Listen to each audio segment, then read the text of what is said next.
so nko enko tenase mo obi emegina ho enkasa nkyere ho de umpe futuo ana meboa umpe futuo edu obi a umpe futuo de too much GH we boy what shout out to your fans and everybody who is watching Too Much GH.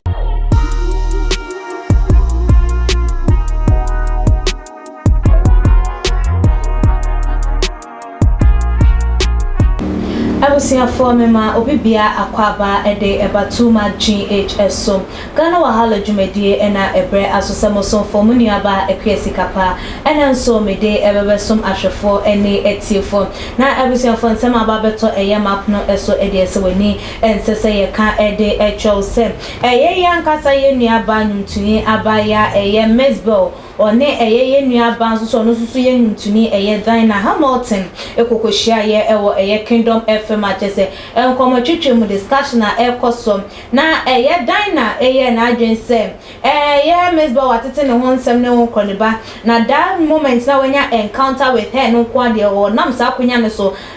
ede eye nyame akwan na se wodi nyame nkyerɛkyerɛ wo dan nyame a wo som no edi akyɛ no na ma ono so etimi enya wogye anase fa hodie etimi aba na brabo ma na se wono so etimi experience the presence of God na wono no experience no na so eye nua bayi etie ye dan na Hamilton samu yi ewie ya na just wo kyerɛ ma wono krampo no kyese na adwen no ebunkam eyeden afa so kyese adwen na ye ntanta na wono de osusu sem ni nsusu ma na se ni a wote wani mu no eno ena wodi eye ehu edwuma no na odi to anamo na asamo wokan ya ama Christopher de kyese aye wo bia wanwa eye ne nsem bia kyese okan ye efa asore ekro ehuna ebusuafom mama mentwa me homra me ba me nsem mu nchemu ebeba abesomo me de Isaac Odwampo obetun afem the great tampo mbrembren wonu me nka mo ni ehwe Too Much GH mu ye too much na me so me ye amo fire abusiafo mesanso emamo akwaba ebiemo na se dem bi kan nyame hwam se munya ebre etwen ye Mzbel echire mu anachese wono se asore dem pa wo betu ni nan se wonum se enye eye abi ayofro anase se wo bekọ asore anase bi anwum bi a obi beto ebe ye ne depande wono de asore dem pande wonsi honum wo kọ honum na ye ayofro bi anase anwum bi a ye abon wo honum eno de ICGC ye mfato wo se okoko pie mu e wo honum da ne da de ntene ni ka ho a ya o pese won kọ ho krampo eye anwum instrument no se de o mobo eye guitar drums no ne se de singers no eto wo mo nwum fa ne no ene ma ne nya be pase won kọ asore dem ba pa so be kọ tena asore dem sem obi anakwabra ne engina honum na won ka eye nyame asema na won read the Bible en fanche ni ncheche mu nche no pande enya de se wo be ye eye anaso betu sa eye anamo na ebusiam ensembe nti matonsa e de afre eye apostle ajeman prempe a oda eye the Bible Church of God serving the word in crime kaso tuba junction so no so fa na dwencho wo fa ensem yi ho embra ememetu eye edwenti kan ho eni mbonra eye ensem no emu apostle memo akwaba yeah we dey na what is it nyame adome ho ye na won so e akopon do ntimi so me ho e pa ye the crystal say na apostle yembra eye nua bayi ne nsem odi atudwam gidi ye se watie eye ne nsem se eye wahia obi wonim se nipa we die onim nyame anase wunyame a wosom no no wo nhunu no ye na brabo bi anase ne nsem kan ye bi a watete utimu se da bi abaye ye ana brante we wo mane enti o recommend wo nyame na wo nim no na wo som no no e de ache no na se nipa no ye na adwen se wono de wo kanu enya de se no na wo tie because wo ka wo de wo be kwa show be foforo obi susu be dan ne nyame a wono susu no e de akire no se wo ono ne de na eye enti wono de wo betie eye de ne hunhum ana se de enye be kasa akire no eno eno obedi so a eye ne kwan so anu no sikapa me da wase yankopon hira wo adwumafo nyina nyam kese ma nso bi ntina adwuma yi cameraman yam senso adwuma obo no nyame nchira wo mama nchi ahefo no ye tiefo nyina nyame nchira mo setem bia monya breba be hwe Too Much ye koso ye me ma ne busu nyina so nyame nchira bia yo akwi so you can force a horse to a riverside, yeah, but you can't force it to drink. Can't force it to drink. And and to Revelation 3:22 ne say there was some but in tie the home no catch us of John everybody see en kono can some punch body nyina Matthew 28:18 now na the obeji adie no agere nkwa bona suwia wa agere nkwa ana me bua the everybody see asam de yenye den yenka na wo ka che nipa no so ntia Jani life mano. Osi di o wanso no yere. Pontie. Untimi force nipa no. Nyamsum anya force. Nya se o hye obi. So, unyame na osum no no. Unim de wanya film. Ena opese unua no nso. Onya bi. Ena o so o yere. Ompe e comedy me. Comedy me. Me pediane adi. Ena akua. Wacha me 10 Ghana bi se me fan ko to bibini anam so me mpe edi fa 10 Ghana no ko obetima for so dia mam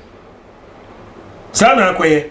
so enti ewiase e wo musisi ano odo bi ape no we no so o se ni nyame wonu no odi nachi ono so a wontimi ye clarify say bia ni nyame no eye nyame we ya na say won de ni a woti bia eno na wodi akire na nipa wotena ubetimi atena bia say wo de eni a wote nko na etu eye anamo abra wontimi hwehwe say eni a meti eye ne ben okay won say iwo wiase eni wo onyankopon okay so ti ase enti obi wo wiase mu a 1 John 2:15-17 no osimu no wiase ana niema e wo wiase da so obi do wiase ya nyankopon don enini mu na niema wo wiase nyina honam akono aniwa akono ani asetene mu ahowo a emfiri eja no na emum efiri wiase na wiase ne na kono ye dai etwa mu akọ na obi o ya ade nyankopon pen eno betena se da so enti obi a wo so won pe Kristo ana nyamsom no so na so wo wiase okay what you say eno no na ni gi wiase no e wiase no akom ni other religions and free Christo no they are all in the world okay what you say enti ono oso obedi ni de eche bia nyame oso no o tumi van to badwa o de ono odi nachi ya waginedi na ano no de enti o tumi van to edwa ni say enya ebe bia di guase ama no so what you say enti wonka nti ono wo se de everybody dream bia ana eni a woti eni bia woti bia ana odi eche nti even na talk ro kwa so de dem a this a wedding ana nyum tubi enyum bi ni eto ho no kwa kotie na se obugwa agotra se osofu bi be ma mejira enkenya msanche no se wono mi hunu de ha no obe so be tie futuo okay so bia so nkwa so no enko trans mo obi emejira ho enkasa nkyere ho de umpe futuo okay ana memwa umpe futuo etu obi a umpe futuo de sanye mi hu de me de betoto ho abi na tokra Proverbs 12:1 o se de odo atene no odo nimdie so do de o tan nim kan o ya aboa o di ase verse 15 ni say obi a won pe afutuo no onam kwan a entere so ana say onye papa okay o di ase enti no obi a won pe futuo de me hunu so nipa o nyame kan no wasampa yo Proverbs 12:1 I mean kan kranche o neti ase okay de odo atene edo nimdie de otan animuka no oya aboa verse 15 say ojimi phobia ne kwan tene nani so na de otie afutu ene oye nyansafo bible sorry aye kwa ekuta bible mu nsem nyira afutu okay ekrese enima bi anipa wo ye na nyanti twon firi ho e otu nipa no fo na o hye den na so ompe de anansa nipa no ye bi na abo ye no there's wa fa bonsam and what the tias o di bonsam chi Uni Yankopon chi ana di bonsamachi. Okay. Sana de ne tie. Okay. Because Yankopon ne bonsam ene ho. Okay. Apostle yen hwe say wakwa hu obi na waka eya asempa ne de ache ne. Se wo gidi anaso wo gitum kurampo. Na wo ye na adwen say magye atum ye wo han a wo pese membrem no magye eye han na tum bai. Asore dem de means wo no mo a no okay like asore dem eye bia anashia dem bia like a forcing crofoma wo mko say waginya me adi nkwa de ade like ade a wo say won kwa asore dem abrani abrebia the moment a ubeji nyame say wo kra ubefa nyame say wo kra no wagi nkwa asore dem anashia dem no compose you say down da kokotena ho no mana yo me da si ogi nyame di a say the Kristo kan Matthew 20:18-20 was mon kongo cancer mpane chere abode nyina de obeji adie no mo na sunhye ja oba no nkunkundi mu na mo nkyerɛkyerɛ won sɛ wonni nia mahye mu nyina so o ti ase ɛdeɛ no wahye yɛn asɛm ne bɛwɔ ka kyerɛ wofi ubonim bade nipa tambia wo hia kasa kyerɛ authority sɛ nipa ko school okay one ko school ni a kyerɛkyerɛ we science maths biology English way obere no nti asori e important say nipa wo gie awurade dia aso ko asori netamia ai sofo no o chechewo different topics kwen va so ware kwen nipa va so ne papa no ma metran kwen va so no nanfu ni nipa nyina betra ene ne esesa wo ye na kane nyuma na wo mu wonsa anko back enkoye sa aboni ni bio nti asam no be hye odin odi ase wan kwa asori a abere no wate we ni nyina wa ya kacha mo say ye tie ye nsam ni bi wo radio so TV so ni nyina no enu nso ntimi enkyerɛkyerɛ wantenetene ye tie bi wo radio so ni TV so ana de ho okay but say unya ekuo na dwam Hebrews 10:25 mami enkan fancheo Hebrews 10:25 awurade wa asemi ka che se yesese ye ya gie de awie no o se ye bibi woni mi trafie kwa asa wo mo ekika sa ni nyina wo boa enya no kore Hebrews 10:20 dai Hebrews 10:25 awurade se na mo ma ye nyai ye ho enhyiemu se de ebinum enya enyoe na mmom mo ma yentutu ye ho fo ebra dodo a mo hu se eda no aben o se mo me nya ye ho nhyiemu ne tambia no ye nhyiehyiemu ye hyamo ne eno ne cheche no enti mo ne ye tutu ye ho se de ba abra che ne ye tu ye ho ne kasa che ye ho ne ye cheche ye ho bo se mo na cheche no koso awurade nsam no ye adwuma no mo na wo so aba wo hu na onyame ebo ho ban na mo na wujai boni di wo se basa na eye din se obesa akoko ye boni na kane na wo ye no so eti ehia se nipa be kwa asori ehia se nipa kwa ekoko ebe kwa ko hyiehie bebi ne etie nyame asem tutu ya mofo anya sa de ebe koso aye boni odi ase enti ayi se ko se ga korinti o so bi ba kristo mo no aya bodi o fo na ni madaga etwem ebibi aye foforo e wo ho kwa ese wunye kuo bi na wo hyem na mu hyiehiem na mututu mo hofo eti wono ayi sa ayi Mzbel no nsem no o kamide hu ni say nsem okay apostle yedi nkomodidie no ba na wie na yenhwe se woya asempakania na se wafa ye wahunu de nyame ayama wahunu de eye abase bia emu oduro se de so mu bia ye bia na chese na wani enna na sese wo pese nkrofo ehunu na utu anamo na okasa de kire nkrofo utu wo mo efo na wo kan na nipa na emfa enu no why you nyame so adwuma na like se wa approach nipa na wona na kasa no se woti o wenti o why you nyame so adwuma na unyame so adwuma de se awurade se yenko kan sempa no enje nipa nyina so na se yehwe Ezekiel chapter 3 verse 19 no awurade wa asemi o a o ka kire ena mpese ni kama ahwefo ne tifo obi a ti no hwe o hye no nso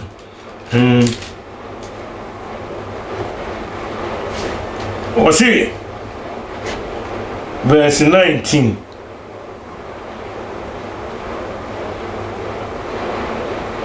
Awurade asemini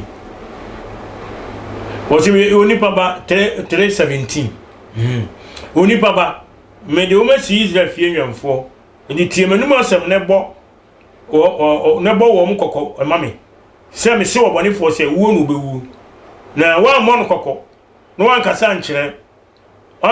no antwene obonefo no amfiri ne kwamone so na o enya nkwa ene ono obonefo no bewu na mumuyo mu de nanso ni moja de me bisa no nsem ne se wo bon obonefo no kokko na wansan firi ni boni anumu ne kwamone no so ono bonifo no bewu na mumuyom na wo de wayi wo kra so anti ye duty Christians say o ti asem sakira o so o kasa kira obi no obi so etimi sakra so ti ase enti o say so o ko wa mono kokko wa ko kasa nkire no wu ni boni mu a bebusa nyame bebusa ni moja afi wo ba wo ka na mo wo ka no one sesa o se di obeya no obeya yakopɔ so di odi bem okay na ono bɔ no fon be wu na mu yom die na je se wo de waje wo kra so enti enya sofo nko na kenya misam nyo se pankade nko ha nyo di vo nko ha nyo apostle nko ha wo be gidi pe ya so die ma wo a Christian se wo so wo ka bi so bi na ka kyerɛ wo na wo sesan na de wo ka kyerɛ obi am woduane ye di am aduane bi wo na wo hu se kom di obi a wo se mi de mi fama ni na de wato wona nko a la kra na wadi aduane su nsan de wo sa ne di ya na wudi na obi so to wona kom de no wo so fa kom no so wanyi ni a wo di ma no so wanyi ni di ane e wo di ane ko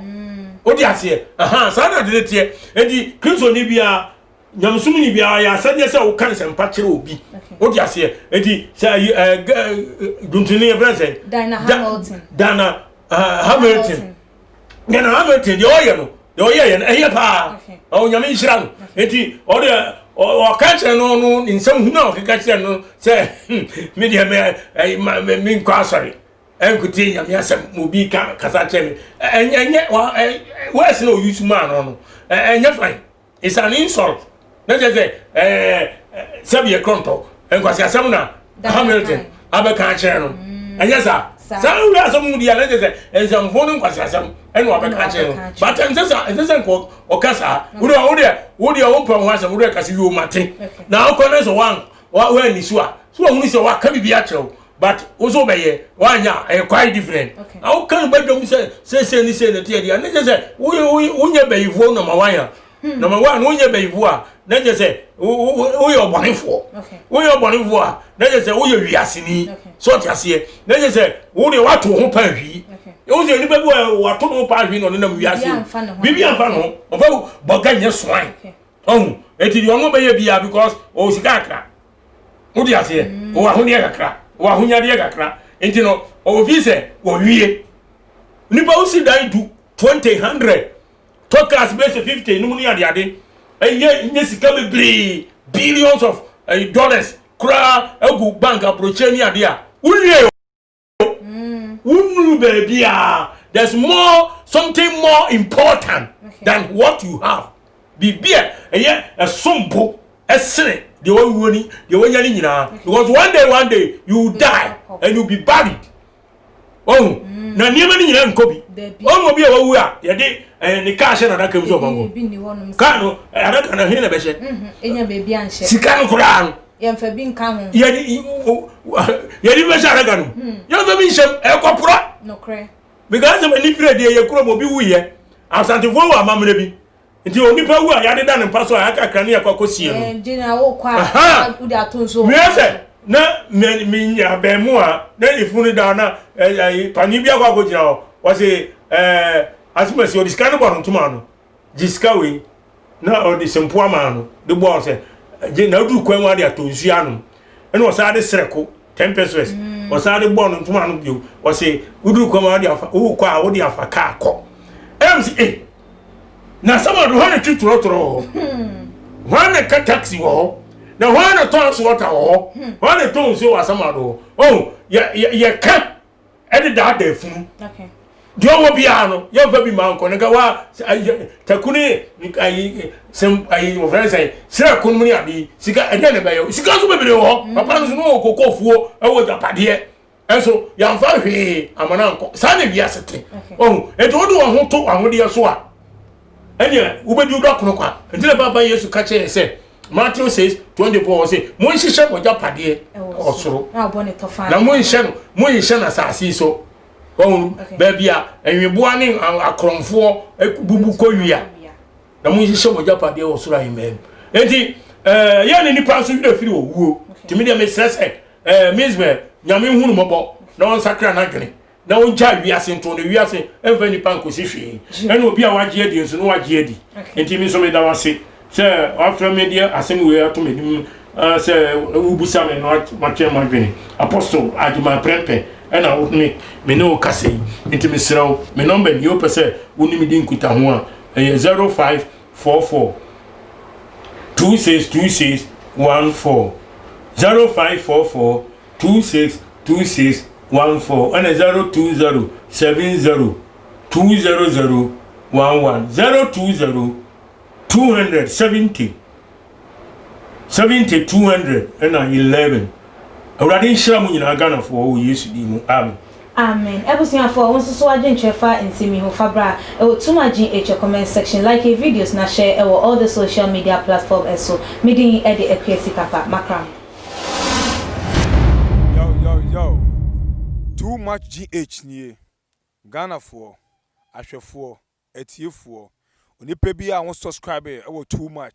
GH no subscribe wo na ehintasem ensema ebuafa on my Ghana so ena ye de bremu one God nie the only one God in GH eho ena de bia mehwe abrechefo ene Ghana for mo wiasa fa na me recommend emamo too much GH too much GH. We did that say Japan. A break PM Besame TV. Me share too much GH. The move for. Hey, almost sports and as entertainment. Hey, the move for. Munko so show mo. No anybody de bia. Madam I say love you. The major prophet kum chacha. On say me catch was say. Bomoden na share too much GH. On say me kan ye nyane. Bonne pa na kase ye pe wo wi ase ya asondin. Asondin ti na Adam. Wo hu nyame ye no mo nyam no. One when you be a wash, other place in the idea. Cat one. Na bomber than never share too much GH. Beshe, so scrap. Bomber than Obeshepe. Now I hear so scrap. Also scrap. So scrap. Na so scrabble. Now also scrabble. No binyani my papa. Our pay. Ashe. Yamishra. No. Me dey Isaiah Kodwampo obetun afem the great ampo mbrembren wonu me nka mo ni ehwe too much GH mu ye too much na me so me ye amo fire